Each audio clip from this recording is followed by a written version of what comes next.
Chapter 1. Mga hayop kayo. Ang bababoy niyo. Sigaw ko sa boyfriend ko na kasalukuyang nasa ibabaw ng katrabaho naming malandi na si Maria Elise Recto. Halos tumitirik naman ang mata ni Elise na parang kala mo ay malapit na sa sukdulan ng langit. Narito ako ngayon sa apartment na tinitirahan ni Elise. Dito lang din ito sa Cavite. Malapit lang halos sa kumpanyang pinagtatrabahuhan namin. At literal na dito rin siya tinitira ng walang hiya kong boyfriend. Sa sobrang excited siguro nila maangkin ang isa't isa ay hindi na nila nagawa pang mag-lock ng pinto at nagkalat pa ang ibang mga damit at gamit nila sa sahig. Mga walang hiya talaga, hindi ko akalain na magagawa ito sa akin ni Kurt, ang boyfriend ko ng 3 taon. At ang Maria Elise na ta, Maria pa naman ang pangalan niya, tunog mahinhin kagaya ng kay Maria Clara tapos maraming kalandiang taglay pala sa katawan. Alam naman niya na boyfriend ko si Kurt pero bakit nakisawsaw pa sa relasyon ng iba? Nakatanggap ako ulit kaninang tanghali ng text message mula sa unknown number at sinabi niyang may lihim na relasyon si Kurt at Elise. Halos araw-araw nagte-text sa akin ang number na yun para sabihin na may relasyon nga ang dalawa na hindi ko pinaniwalaan noong una. Sinabi din niya na palaging nagpupunta si Kurt sa apartment ni Elise. Kaya pala lagi nagpapalam ang walang hiya na yun na may pupuntahan lang daw siya na kaibigan dahil may malalang karamdaman daw ito. Hindi lang pala karamdaman kundi kakatihan sa katawan. Napaka-sinungaling. Gulat naman silang napatingin sa akin. Napatayo si Kurt habang takip-takip ang kusalanan niya gamit ang damit at tangkang lalapit sana sa akin para hawakan ako. Han, sandali, magpapaliwanag ako, natatarantang sabi niya. Sinampal ko siya ng malakas habang umiiyak. Ang kakapal ng mga mukha nila. Ano pang ipapaliwanag mo? Nasa harapan ko na mismo ang ebidensya ng pagtataksil mo. Nakakadiri kayo. Pagkatapos mo isaw-isaw sa aking, yang alaga mo, isaw-isaw mo naman sa iba. Ibinigay ko naman lahat sa iyo Halos wala na nga ako itira sa sarili ko. Bakit ito pa ang napala ko sa pagmamahal ko sa iyo? Malakas kong sabi habang patuloy din sa pag-iyak. Nakita ko ding umiiyak na din si Elise sa tabi habang nagkatikip ang katawan sa kumot. Ha! Kapal niya naman prera umiyak na parang siya pa ang nawalan samantalang ako itong inagawan. Han, kasi, hindi ko itatanggi ang kasalanan kong ito. Patawarin mo ko, alam mo naman na gustong gusto ko na magkaanak at hindi ka na makapaghintay na gumaling ako. Kaya ginago mo na lang ako, ganun ba? Putol ko sa kanyang sinasabi. Hindi naman sa ganun, Han, tangkang paliwanag niya. Hindi sa ganun. Pero ganun ang ginawa mo Kurt naman. Hindi naman sinabi ng doktor na baog ako. Kailangan ko lang sundin ang payo ng doktor para magkaanak tayo nakita mo naman lahat ng hirap at sakripisyo para lang gumaling agad diba? Bakit hindi mo kumaantay? 24 years old pa lang naman ako, hindi naman siguro tayo aabot ng 40 na wala pa ring anak. Panipik. Sobrang sakit ng dibdib ko. Parang gusto ko na lang mawala sa mundo para hindi ko na maramdaman yung sobra-sobrang sakit na binigay ng taong minahal ko ng higit pa sa sarili ko. Walang tigil sa pag-agos ang mga luha ko ngayon. At ikaw namang malanding babae ka. Kahit alam mo na nga na may karelasyon yung tao, pinatulan mo pa din. Hindi babaon sa iyo ang lalaking, yan kung hindi mo binukay ang mga hita mo. Malandi ka, hitad, traidor. Itininuring pa man din kitang kaibigan, ahas ka pala. Nanggigil kong sigaw ko sa kanya. Tangka ko sana siyang susugurin ngunit pinigilan ako ni Kurt para lang maprotektahan ang babae niya. Mas lalo lang ako nasaktan ng dahil doon. I'm sorry Brianna. Sorry. Patawarin mo ko. Sobrang mahal ko lang talaga si Kurt. Kaya hindi ko mapigilan ang tukso nung lumapit siya sa akin. Matagal ko na talaga siyang gusto. Umiiyak niyang paliwanag sa akin. Mahal, ang sabihin mo Makati ka. Hindi mo siya kailangan mahalin dahil nasa akin ang role na yan. Ako ang gagawa niyan. Ano? Ha? Masarap ba tikman ang sa akin? Ngisi kong tanong sa kanya. Sinabunutan ko siya at pinipilit kong hilahin ang kumot na pinipilit niyang itakip sa makasalanan niyang katawan. Nanggigil ako ng sobra sa kanya. Bakit kailangan na kapwa babae ko din ang magiging dahilan ng tuluyang pagkasira ng aming relasyon? Naiintindihan ko ang part na kaya nanlamig sa akin si Kurt dahil hindi ko siya mabigyan ng anak agad. Ang hindi ko maintindihan kung bakit kailangan pa kami pagsabayin. Bakit hindi na lang niya sabihin ang totoo at makipaghiwalay ng maayos? Bakit kailangan pa manloko at pagmukhaing pangtanga? Napagod siya maghintay sa akin pero sinipag sa iba. Kung ang boyfriend ko nakasama ko ng 3 taon at kasama ko bumuo ng pangarap, hindi ako sinamahan sa laban kung ito at hindi matanggap ang kalagayan ko, sino pa ang tatanggap at magmamahal sa akin ng totoo? Hindi ko maiwasan tanungin pa ang worth ko. Pakiramdam ko wala akong silbi dahil hindi ko si Kurt mabigyan ng anak. Nagawa niya akong lokohin dahil lang sa iniisip niya na hindi ko maibibigay ang anak na hinihingi niya kaya sinayang niya ang 3 taon naming relasyon. Hindi naman makapagsalita si Kurt, nakayuko na rin siya at umiiyak. Para saan pa ang layik niya? Nasaktan na niya ako ng sobra. Sirang-sira na ako, durog na. Pakiramdam ko kahit kailan ay hindi na kaya pang buuhin. Ipapa sa Diyos ko na lang lahat ng ginawa nilang pananakit sakin. Ayaw kong gumanti dahil hindi naman ako masamang tao at hindi gaya nila, may konsensya pa ko. Hirap man, pinilit ko pa rin humakbang palayo sa kanila. Pinipilit ko ayusin ang sarili ko habang palabas ako. Ayaw ko naman makakuha ng atensyon ng ibang tao. Pumara na lang ako ng taxi at doon impit na muling umiyak. Grabal awang-awa na ako sa sarili ko. Halos 1 linggo din akong hindi nakapasok sa trabaho. At tuluyan na nga ako nag-file ng immediate resignation letter. Hindi ako martir para tiisin makita araw-araw ang landlan nila at ipakita sa lahat kung gaano sila kasaya sa isa't isa habang ako naghihirap ang kalooban. Cheating is a choice, not a mistake. 1 linggo akong nagmakmak lang sa bahay at wala nang ginawa kundi ang umiyak ng umiyak. Alam na rin ng pamilya ko at pamilya niya ang paghihiwalay namin. Sobrang nasaktan din ang pamilya ko dahil napalapit na rin kasi sa kanila si Kurt at naging magkaibigan na rin ang mga pamilya namin. Bago naman kasi namin na-discover ni Kurt ang tungkol sa PCOS, napakasaya pa namin. Siya ang tipo ng kasintahan na maalaga at malambing. Palagi nasusunod ang mga gusto ko. Pati ang pamilya ko ay niligawan niya. Never ako gumastos sa mga dates namin. Hindi siya nahihiya maging sweet sa akin kahit nasa harapan pa kami ng mga kaibigan at pamilya namin. Dahil sa pag-aakala ng pamilya namin na kami na talaga ang magkatuluyan, nagbiro sila minsan na magpakasal na kami or kung gusto daw namin ay magpagawa muna kami ng bahay at mag-anak muna. Naisip namin ni Kurt na mas praktikal nga yung ganoon para sa amin. Kaya last year, nagsimula na kami magpatayo ng bahay na hindi naman kalakihan. Hati kami sa gastos pero ako lahat ang nag-asikaso miski sa magiging itsura. Malapit na yun matapos ngayong taon. Ilang buwan na rin simula nang may mangyari sa amin at maraming beses na rin.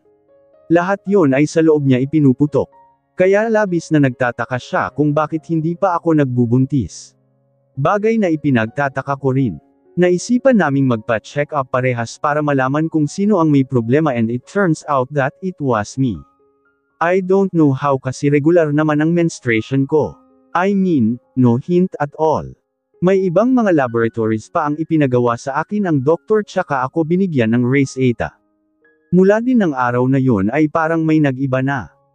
Binaliwala ko lang yun nung una, dahil hindi ko naiisip na magagawa akong iwan ni Kurt dahil ramdam ko kung gaano niya ako kamahal. Akala ko lang pala yun. Nang mga sumunod na araw ay nararamdaman ko na ang panlalamig niya. Lagi siyang umaalis pagkatapos ng trabaho at kahit pa day off namin. Para bang iniiwasan niya ko.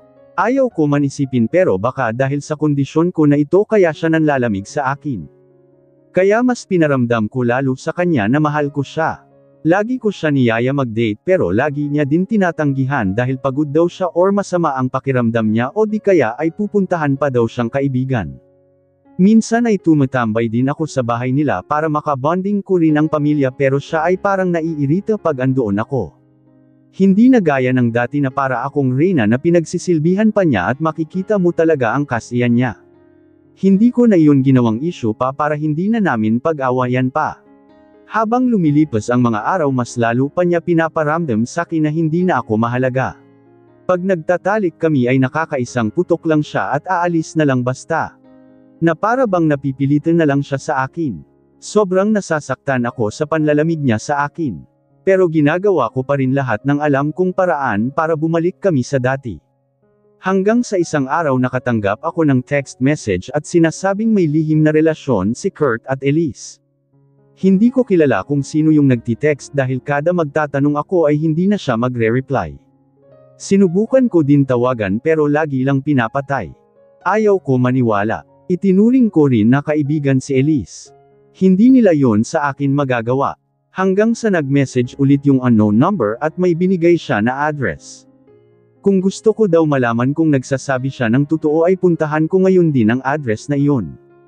At mabuti na lang ay ginawa ko. Dahil kung hindi, hanggang kailan nila ako balak pagmukhaing tanga. Betrayal was what I felt, my heart broken not just by a guy the first was in love with, but also by, as I once believed, a true friend. Alam niyo ba kung ano pa ang mas masakit? Alam halos lahat ng mga malalapit naming kaibigan at katrabaho ang tungkol sa dalawa. Ako lang talaga yung nagmukhang tanga. Sobrang sakit. Nakikitawa pa sila sa akin pag nagbibiruan kami ayon pala ay kaplastikan lang ang lahat ng iyon. Pakiramdam ko trinidor nila ako. Hindi lang ng ex-boyfriend ko. Sa ilang taon namin na magkakasama sa trabaho kaibigan at pamilya na ang turing ko sa kanila. Ano bang kasalanan ko sa past life ko at ganito ang nangyayari sa akin? Layek lang ako ng iyak ngayon at minsan ay bigla na lang matutulala. Hindi na rin ako makakain ng maayos dahil nawalan na ako ng gana. Pinipilit kong sabihin sa sarili ko na hindi lang sa kanila umiikot ang mundo. Kailangan ko tulungan ang sarili ko makaahon dahil walang ibang gagawa noon kung hindi ako lang. Hindi na ako muling pumasok sa opisina. Wala na akong pakialam kung ma-aprobahan man o hindi ang resignation ko. Basta ayaw ko na silang lahat makita. I feel betrayed. After 1 week of mourning, dahil parang namatay na rin naman ang puso ko, naghanap ako online ng mga magagandang isla na pwede ko puntahan at makapag-unwind sa mga nangyari. Kabilao Island ang napili kong puntahan. Part ito ng Bohol Province. May kung anong inerhe ang nagsasabi sa akin na dapat akong pumunta sa lugar na ito. I trust my gut feeling. I will go there for my peace of mind. Gusto ko bigyan ang sarili ko ng time makapag-relax, bagay na hindi ko nagawa noon. Pagkatapos ay tsaka ako mag-a-apply sa ibang kumpanya. May target na kumpanya na rin ako na gustong applyan at sana ay matanggap agad ako. Ipinapangako ko sa sarili ko na babangon ako. Mag-focus ako ngayon sa career ko at ipapakita ko sa mga taong iyon na mas naging better ako nung nawala sila. I will be the best version of myself. Kaka-rating ko lang ngayon dito sa Kabilao Island. Nagrenta na lamang ako dito ng pansamantalang tutuluyan ko sa loob ng 2 linggo. Napakaganda ng lugar. Napakaganda ng ambience. Parang gusto ko na lang tuloy dito manirahan. Kasalukuyan akong nag-aayos ng mga gamit ko upang makapagpahinga na ako saglit at maya-maya pa ay maglilibot ako. Malapit lang sa tabing dagat ang tinutuluyan ko kaya naman naririnig ko ang mahinang hampas ng alon. Masimoy din ang hangin sa paligid. Napakasarap sa pakiramdam. Hindi ako nagsisisi na dito ang pinili kong puntahan. Matapos ko mag-ayos ng gamit at magpahinga saglit, lumabas muna ako para maging familiar ako sa lugar. Hindi ko namalayan na nakarating na pala ako sa bandang dulong bahagi ng isla. Mayroong magandang bahay ang nakatayo doon na sa palagay ko ay bahay bakasyunan. Sabi ng isang staff na nakausap ko, sa may-ari daw ng aisle na ito ang bahay na yun pero bihira lang daw ito makapunta dahil madalas itong nasa ibang bansa. Baka next week pa daw ulit yun pupunta dito sa isla. Mahigit 1 linggo na ako dito sa isla ng Kabilao, at ilang araw na lang ay uuwi na ko sa amin para makapag-apply ng bagong trabaho. May mga nakilala at bagong kaibigan na rin ako dito. Surely, I will miss here. I promise to myself na babalikan ko someday ang lugar na ta. Masaya din pala dito tuwing gabi dahil sa malalakas at nakakaindek na mga tugtugan. May sayawan sa tabing dagat at pwede mag-inuman. Kasalukuyan akong umiinom ngayon ng beer. Nakakailang cans na rin ako at medyo tinamaan na pero kaya ko pa naman. Andito din ako sa tabing dagat at nakaupo sa buhanginan. Medyo naaabot din ng alon ng dagat ang mga paa ko. Masarap din sa pakiramdam ang malamig ang simoy ng hangin. Habang nakaupo at malalim ang iniisip, may estranghero na bigla na lang lumapit sa akin nang hindi ko namalayan at nagtanong. "Can I sit here?" he asked. Napatingin ako sa kanya. "Well, hindi ko naman pag-aari ang isla na ito, so I just nod at him at muli akong tumingin sa karagatan. I'm Kel nga pala. He spoke. Hindi ako umimik at patuloy lang nakatitig sa kawalan. Kabastusan man pero wala talaga ako sa mood ngayon. Kanina ko pa napapansin na parang malungkot ka at malalim ang iniisip. Nilapitan na kita kasi baka bigla ka na lang sumuong dyan sa dagat. Doon ako muling napalingon sa sinabi niya at di makapaniwala na nakatingin sa kanya. My gosh! Iniisip ba niyang magpapakalunod ako dito sa dagat? Broken-hearted lang ako no. Hindi ako broken-minded. Sa pagkakatitig ko sa kanya, ngayon ko lang napansin, napakagwapo pala niya. Shucks! Kifi, kalma ka lang. Biglang lumakas ang tibok ng puso ko sa hindi malamang dahilan nang bigla siyang mas lumapit pa sa akin. Are you okay? May pag-aalala niyang tanong. Yeah. Thanks for asking. Nahihiyang napayuko ako ng ulo. My God, ba't parang kinilig ako bigla? Napasarap ang aming kwentuhan at naparami na rin ang mga nainom naming beer. Hanggang sa hindi ko na namalayan na naging magaan at kampante na ang loob ko sa kanya. Sandali akong nakalimot sa mga masasakit na nararamdaman ko. Anong hayop ang mahilig kumanta? Ano? I asked. Di pa kanta. Ha, grabe. Ang gwapo niya tumawol ito pal bakit bawal umutot sa Apple Store? Natatawa niyang tanong. Ha, kasi nakakahiya. Sagot ko naman, hahaha kasi hahaha. Tawa siya ng tawa habang nakahawak pa sa kanyang tiyan at namumula na ang kanyang mukha. Kasi walang windows. Hahaha, natawa naman ako. Ang sarap sa pandinig ng tawa niya, parang may halong pang-aakit. Ano ba yan? Kung ano-ano napapansin ko. Umayos ka talaga dyan, Kifi. Bakit tuwing buwan ng July sinicelebrate ang Nutrition Month? Tuwing July ba yon? Akala ko tuwing month of August yon. Nagbago na pala. Sorry, di ako na-inform. Napngiwi naman ako sa tinuran ko. Napatitig siya sa akin sandali na para bang hindi makapaniwala at bigla na lang tumawa ng pagkalakas-lakas. May mali ba sa sinabi ko? Sa hindi ko nga talaga alam You're so funny. Hahaha. Joker ka din pala. Napapout na lang ako. Di siya nagwapo. Bakit nga tuwing July ang Nutrition Month? Curious kong tanong sa kanya. Hahaha kasi ang Tagalog ng vegetable ay July. Haha. Hindi ko gets. Nagloading ako doon saglit at bigla na lang tumawa nung magets ko ang joke niya. Tawa ako ng tawa. Sumasakit na rin ang pangako kakatawa. Hahaha grabe lasing na talaga kami. Napatigil ako sa pagtawa noong mapansin kong seryoso siyang nakatitig sa akin. Bakit? Nauutol kong tanong sa kanya. Baka kasi napangitan sly sa akin dahil sa pagtawa kong parang dinag sa kalawakan. Ako ba tumawa? Na-conscious tuloy ako bigla baka nakita niya ang ngala-ngala ko. Gosh! Nakakahiya. You're so beautiful, he said while intently looking at me. Napatanga naman ako bigla sa kanya at hindi makapagsalita. Nabingi ata ako. Ano yung sinabi niya? Ano daw? You're so beautiful mon amour. Kel said. Ha! Magsisalita pa sana ako nang bigla na lang niya ako hapitin sa baywang ko palapit sa kanya. Hinawakan niya ako sa aking batok at hinalikan ng mariin. Para akong natuod bigla. Hindi ko alam kung tutugan ba ko sa halik niya o itutulak siya palayo. I'm confused. Kiss me back, baby please. Saad niya nang mapansin niya na hindi ako tumutugon. And so, I did. I kissed him back without thinking na stranger nga pa rin pala itong humahalik sa akin ngayon. Pero bakit ganito? Ibang-iba yung pakiramdam kaysa nung si Kurt ang humahalik sa akin. Not really my intention. Pero hindi ko maiwasan na ipagkumpara ang halik ni Kurt sa halik sa akin Kel. May kung ano sa puso ko na hindi ko maipaliwanag. Napakasarap sa feeling at mas masaya ako ngayon. Bago sa akin yung ganitong pakiramdam. Mon amour. Salita niya sa gitna ng aming halikan. Pero hindi ko naman maintindihan kung ano yun. Obviously, may lahi siyang foreigner dahil hindi naman siya mukhang Pinoy pero magaling siya magsalita ng Tagalog. Nauubusan na ako ng hangin kaya bahagya ko siyang itinulak para maghiwalay ang mga labi namin dahil parang wala siyang balak. Grabe naman si Mr. Stranger parang nagmumukbang lang ng sagpol. Wait.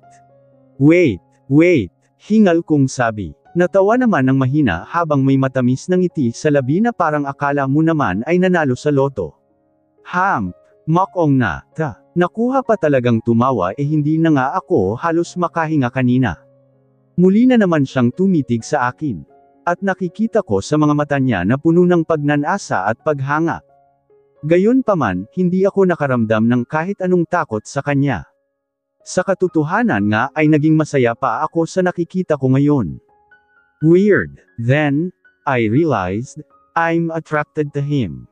Bukod sa magaan ang loob ko sa kanya at hindi naman siya mukhang gagawa ng masama, he is also handsome. His eyes are light blue, indication that he is not a pure Filipino. I think he is 6 feet tall at ako naman ay hanggang dibdib niya lamang. Maputi din siya at kaunting bangs na bumagay sa kanya. Ang lakas ng apil niya. Sa pag-iisip ko, hindi ko na namalayan na nadala na niya ako sa isang silid. I think it's his room. Naka-dim light lang ito at mabango ang room niya parang siya. Sure. Pagkalak niya ng pinto ay bigla na naman niya ako sinunggaban ng halik. Ang higpit ng pagkakayakap niya sa akin na parang takot na mawala ako. Hindi na ako naging choosy pa. Luigi pa ba ako dito? Ulam na ang kumakain sa kanin. Basta, bahala na bukas. Sa ngayon ay ang masayang nararamdaman ko sa mga sandaling ito ang iintindihin ko. Deserve ko ta. Mula sa aking labi ay gumapang paibaba ang mga halik pupunta sa aking pangahanggang pababa sa leeg. Nakikiliti ako sa paghalik niya sa akin doon. Bahagya niyang sinipsip ang aking leeg. OMG! May gulay. Liwanan pa talaga ako ng marka. At mula sa aking leeg, bumaba naman ngayon ang kanyang labi pupunta sa gitna na aking mga kokomelon. Napasabunot naman ako sa buhok niya nang abutin ng dila niya ang aking kanang mansanas habang minamasa ito ng kanyang kanang kamay.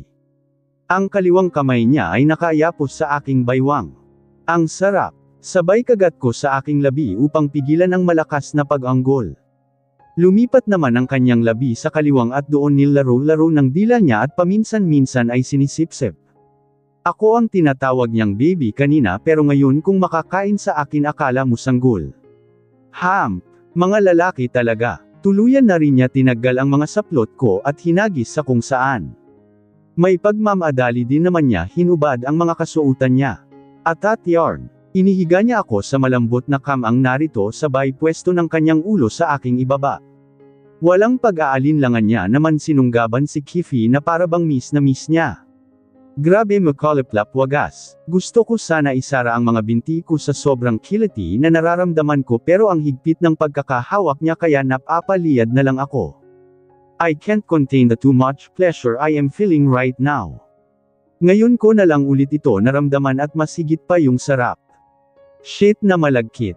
Ang sarap niya kumain. At tuluyan na nga ako nilabasan. Nakahiga lang naman ako dito pero ako yung hiningal. Umahan na siya mula sa pagmumukbang kay Kifi at sinimulan na niyang itutok ang kanya na ngayon ay kitang-kita ko na dahil mas malapit na sa liwanag ng lampshade. What the? Nasabi ko dahil sa pagkakakita ko sa anaconda niya. Nakita ko naman ang biglang pagngisi niya na parang nasisiyahan siya sa nakita niyang reaksyon ko. Siraulong stranger na, plus size na talong ang dala. Hindi na ako masikip pero parang mawawarak talaga ang pearly shell ko. Inihanda ko ang sarili ko sa pag-work niya sa pearly shell ko. Mas nilakihan ko pa ang pagbukaka ko sa harap niya. Hindi na ko mahihiya, nag-lips to lips na rin naman sila ni Kifi. Tinutudyo-tudyo naman niya muna si Kifi. Ikinikiskis niya muna ang ulo ng plus size talong niya at bahagyang ipapasok. Ilang ulit niyang ginawa yun bago tuluyang ibinaon ng husto. Oh, my July. Natawa naman siya sa nasabi ko pero ipinagpatuloy pa rin niya ang paggalaw sa ibabaw ko. Nakatikim talaga ako ng July ngayon, Leon ay ang plus size talong Neil Happy Nutrition Day sa akin. Bahagya naman siyang dumagan sa akin para halikan sa aking leeg. Iniyakap ko naman ang mga braso ko sa batok. Dahil napakakulit niya at di niya talaga ako pinapatulog hanggat hindi ko siya pinagbibigyan. Kel, tama na please antok na ko at ang happy na ni Beef Kifi. Baka ngumiwi na, Pakiusap ko naman sa kanya. Last na talaga baby, please. Scammer ka. Pang-apat na beses mo na sinabi sa akin yan eh. Napanguso naman ako. Promise. Last na talaga baby. Papatulugan na kita. Todo ngiti niyang sabi. Ano pa nga ba magagawa ko? For sure guguluhin mo lang ako para hindi ako makatulog. Basta last na yan ha. Maawa ka naman sa amin ni Kifi, buti sana kung hindi ganyan kalaki yan. Natawa naman siya at sinimulan na naman niya kung romansahin. Sara. Oh, ang sakit ng ulo ko. Napadaing at napahawak ako bigla sa ulo ko habang nakapikit. Ano bang nangyari? Ang sakit ng buong katawan ko. Napadilat naman akong bigla nang maalala ko mga nangyari kagabi sabay lingon sa tabi ko. Ay, gaga, Shanga, sabi ko sa mahinang boses para hindi marinig ng aking katabi habang pinupukpok ang ulo ko. Maingat ako tumayo para hindi magising ang estrangherong katabi ko. Baka humirit na naman, ng isa, hindi ko na talaga kaya. Shocks! Ang sakit, napapangiwi kong bulong. Nawarak ata bahay bata ko. Sorry, Kifi, nabugbog ka kagabi. Masakit ang mga legs ko at buong katawan ko na para akong binugbog ng 10 merit sa kanto. Kahit na nahihirapan ay pinilit ko pa rin isuot ang mga damit. Ayaw ko naman lumabas nang nakatapis lang no. For sure marami ng guest sa labas. Nang matapos magbihis ay tinitigan ko muna siya at pilit tinatandaan ang kanyang itsura. Paalam na, hinding-hindi kita malilimutan Mr. Stranger. Salamat sa isang gabi na puno ng ligaya. Mahinang bulong ko sa hangin. At tuluyan na nga akong lumabas ng silid na iyon. Pinilit ko lumakad ng maayos kahit nanginginig ang mga binti ko. Umayos ka talaga self. Last na kagagan mo na yan. Nang makarating sa room ko ay inaayos ko na ang mga gamit ko dahil ngayong araw na rin ang alis ko dito. Babalik na naman ako sa realidad. Nakarating naman agad ako dito sa amin at kinabukasan nga ay nag-apply na agad ako sa unang company na target ko na pasukan. Mas malaking company ito kumpara sa inalisan ko. Balita ko nga ay magaganda daw ang benefits dito at may mga incentives din. Sana talaga ay makapasa ako. Hi Miss Manlapas. Thank you for being here today. This is Mrs. Ventura. Pleased to meet you. Bati sa akin ng interviewer. Hi, I am Brianna Cassandra Manlapas. Nice to meet you too. Balikbati ko naman at binigyan siya ng napakatamis ng ngiti. So, tell me about yourself, tanong naman niya agad sa akin. I am an excellent team member. I like to collaborate and contribute as much as possible during the project. If I finish my homework and have free time, I will ask my colleagues if I can do something for them. I always try to take the time to answer any questions, especially questions from new team members. I believe that teamwork and collaboration can help create better and more efficient results. Mahabang sagot ko naman kay Mrs. Ventura. Napatango-tango naman siya. Ewan ko kung naniniwala ba siya sa sinabi ko, echoes ko lang naman yun hehe. Iba talaga pag nadiligan, sure. What makes you a suitable candidate for this job? Judging from the information I have gathered about your company. Your company has a strong work system and you need organized employees to manage day-to-day operations. My work experience shows that I have a history of success in organizing and communicating with employees. I look forward to using my skills to benefit the organization. I answered confidently kahit sa kaloob-looban ko ay kinakabahan ako. Tumanggaw-tango naman siya sa isinagot at parang may isinulat sa resume ko. Ilan lang yan sa mga itinanong niya sa akin. Thank you for your time, Miss Manlapas. We will disclose the results soon. Huling sabi niya at kaagad na rin itong tumayo. Kinabukasan ay sobrang tuwa ko dahil nakatanggap ako ng tawag na nakapasa daw ako.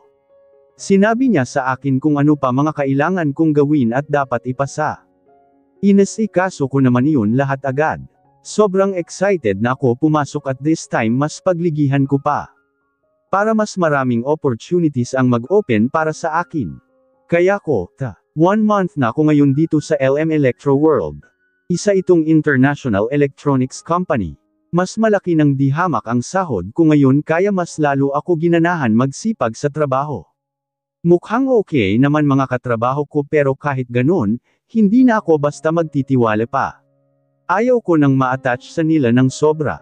Nadala na ako. Tamang pakikasama na lang. Noong ilang araw ko pa lamang dito ay may nagpapalipad hangin na agad sa akin. Nek-nek nilal hindi na lang talaga mga gwapo ang naglalako ngayon, naiuse ko pati mga ay ewan. Basta mga pa-fall lang naman sila tapos pag nagsawa mang iiwan. Nag-wet dreams na naman ako. Base na naman ang underwear ko. Nakabusangot naman akong bumangon para mag-prepare sa pagpasok sa trabaho. Ano ba itong nangyayari sa akin at lately lagi ko siya napapanaginipan at iniisip. Parang gusto ko siya ulit makita at maamoy. Hindi ko maintindihan itong nararamdaman ko na para ba akong may hinahanap na kung ano. Palagi din sumasakit ang ulo ko kahit hindi naman ako puyat at nalipasan ng gutom. Weird. Ano ba yan para naman akong naglilihi sa Kaniel, bigla naman ako natigilan sa itinuran ko. Naglilihi. Hindi naman siguro ako buntis no. May PCOS nga ko hindi ba? Kaya nga hirap ako mabuntis agad. Nenas na naman ako bigla nang maalala ko ang dahilan ng paghihiwalay namin ni Kurt. Masakit pa rin pero kaya ko na. Ano siya? Gold. Kakayanin ko kahit wala na siya. Imposible naman siguro na mabuntis ako ng isang gabi lang diba? Samantalang maraming beses namin yun ginawa ni Kurt pero wala pa rin. Pagkausap ko sa sarili ko. Para na nga akong tanga na nagsisilita dito mag-isa. Ipinagpatuloy ko na lang ang pag-aasikaso ng sarili ko para di ako malate. Bakit parang ang sarap kumain ng tortang talong na walang itlog? Ano bang kasalanan ko at bakit lagi niyo ako binibigyan ng mali siya? Ang sakit ng ulo ko napadaing at napahawak ako bigla sa ulo ko habang nakapikit. Ano bang nangyari? Ang sakit ng buong katawan ko. Napadilat naman akong bigla nang maalala ko mga nangyari kagabi sabay lingon sa tabi ko. Ay, gaga, syangga, sabi ko sa mahinang boses para hindi marinig ng aking katabi habang pinupokpok ang ulo ko. Maingat ako tumayo para hindi magising ang estrangherong katabi ko. Baka humirit na naman, ng isa, hindi ko na talaga kaya. Shocks. Ang sakit, napapangiwi kong bulong. Nawarak ata bahay bata ko. Sorry, Kifi nabugbog ka kagabi. Masakit ang mga legs ko at buong katawan ko na para akong binugbog ng 10 merit sa kanto. Kahit na nahihirapan ay pinilit ko pa rin isuot ang mga damit. Ayaw ko naman lumabas nang nakatapis lang no. For sure marami ng guest sa labas. Nang matapos magbihis ay tinitigan ko muna siya at pilit tinatandaan ang kanyang itsura. Paalam na, hinding-hindi kita malilimutan Mr. Stranger. Salamat sa isang gabi na puno ng ligaya. Mahinang bulong ko sa hangin. At tuluyan na nga akong lumabas ng silid na iyon. Pinilit ko lumakad ng maayos kahit nanginginig ang mga binti ko. Umayos ka talaga self. Last na kagagan mo na yan. Nang makarating sa room ko ay inaayos ko na ang mga gamit ko dahil ngayong araw na rin ang alis ko dito. Babalik na naman ako sa realidad. Nakarating naman agad ako dito sa amin at kinabukasan nga ay nag-apply na agad ako sa unang company na target ko na pasukan. Mas malaking company ito kumpara sa inalisan ko. Balita ko nga ay magaganda daw ang benefits dito at may mga incentives din. Sana talaga ay makapasa ako. Hi Miss Manlapas. Thank you for being here today. This is Mrs. Ventura. Pleased to meet you. Bati sa akin ng interviewer. Hi, I am Brianna Cassandra Manlapas. Nice to meet you too. Balikbati ko naman at binigyan siya ng napakatamis na ngiti. So, tell me about yourself, tanong naman niya agad sa akin. I am an excellent team member. I like to collaborate and contribute as much as possible during the project. If I finish my homework and have free time, I will ask my colleagues if I can do something for them. I always try to take the time to answer any questions, especially questions from you team members. I believe that teamwork and collaboration can help create better and more efficient results. Mahabang sagot ko naman kay Mrs. Ventura. Napatango-tango naman siya. Ewan ko kung naniniwala ba siya sa sinabi ko echoes ko lang naman yun hehe. Iba talaga pag nadiligan, sure. What makes you a suitable candidate for this job? Judging from the information I have gathered about your company. Your company has a strong work system and you need organized employees to manage day-to-day operations. My work experience shows that I have a history of success in organizing and communicating with employees. I look forward to using my skills to benefit the organization. I answered confidently kahit sa kaloob-looban ko ay kinakabahan ako. Tumanggaw-tango naman siya sa isinagot at parang may isinulat sa resume ko.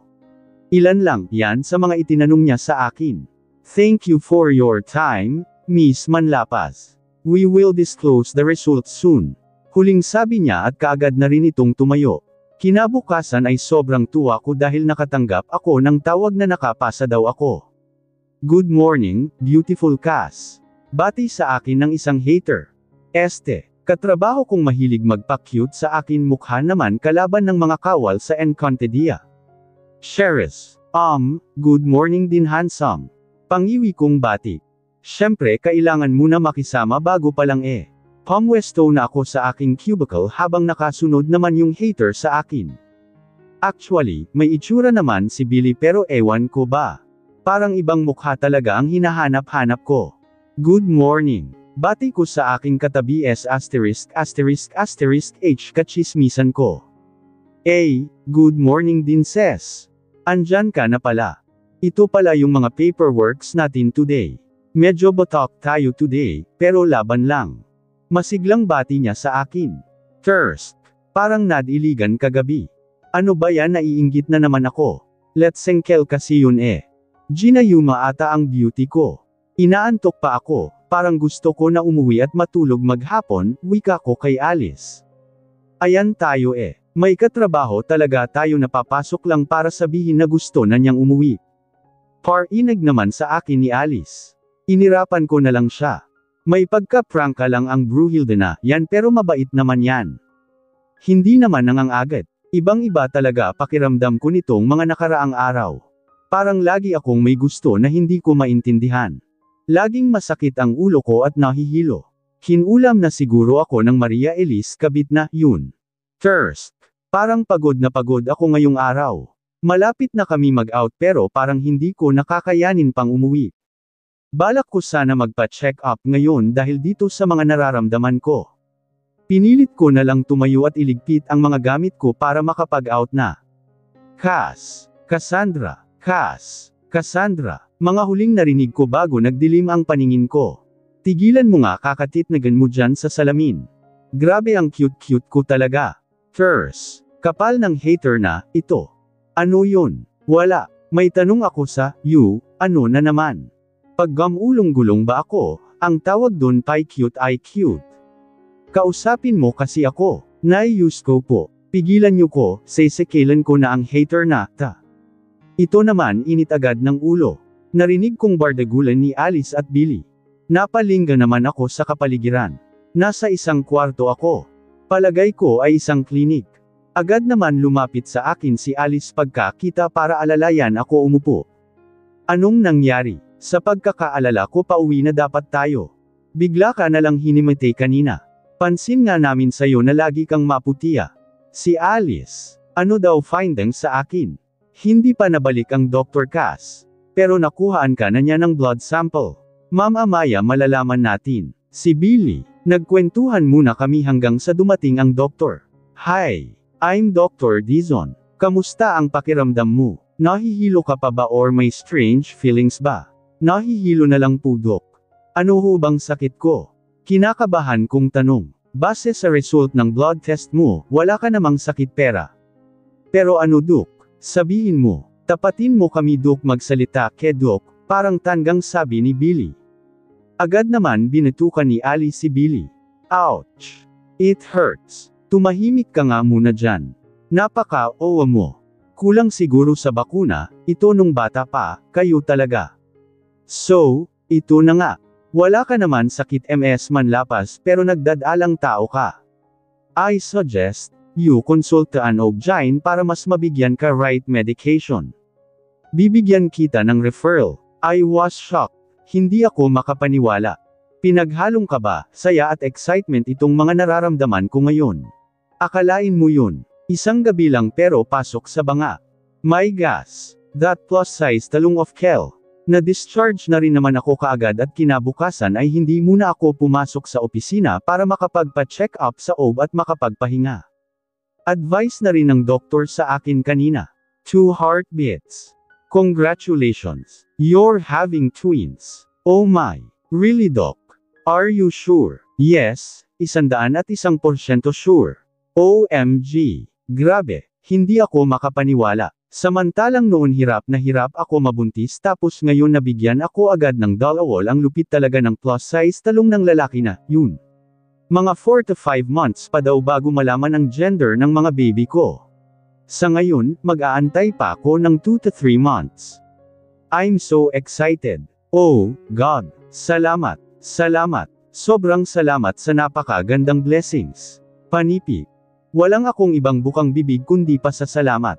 What a wonderful miracle. Indeed, nothing is impossible. Nawala man sa akin ang lalaking minahal ko, nagkaroon naman ako ng dalawang mamahalin ko habang buhay at mamahalin din ako ng tapat at totoo. Mga anak, promise sa inyo ni Mama na gagawin ko lahat para mabigyan kayo ng magandang buhay.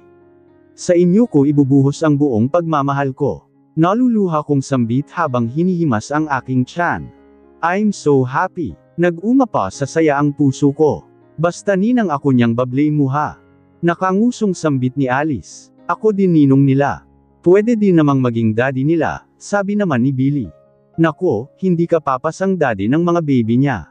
Isa ka lang hater at si Cassandra naman ay isang maharlikang diwata. Zay, ito naman si Imaw nagseselos agad. Huwag ka na magselos. Natawa naman akong bigla sa pagtatalo ng dalawang ito. I smell something fishy.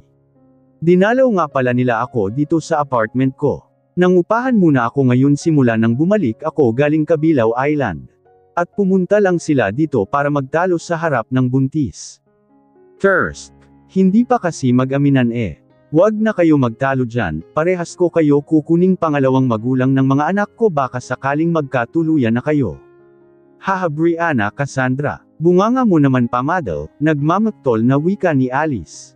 Bakit? Bagay naman kayo ah. Neko bawas-bawasan mo yang kitirayan mo kay Billy ha. Sige ka baka ma-inlove yan bigla kay Elena. Pang-asar kong turan sa kanya. Noon ko pa napapansin na may gusto si Alice kay Billy. Kaopisina din namin si Elena. Maganda at very jolly. Ewan ko ba parang familiar sa akin ang mukha niya. Parang nakita ko na siya noon. Ah, basta hindi ko na maalala. Ganito ata talaga pagbuntis, nagiging makakalimutin. Nakangisi naman ngayon si Billy kay Alice. Napa-esmad naman sa kanya si Cassiopeia si Alice. Ano ba yan? Nakatulala ako ngayon dito sa loob ng kwarto ko habang nagmamuni-muni sa mga nakaraan. Napapaisip ako kung sino kaya yung mystery sender na, yun. Ano kaya ang totoong motibo niya at bakit lagi niya sa akin sinasabi ang pagkikita ng ex ko ng kabit niya?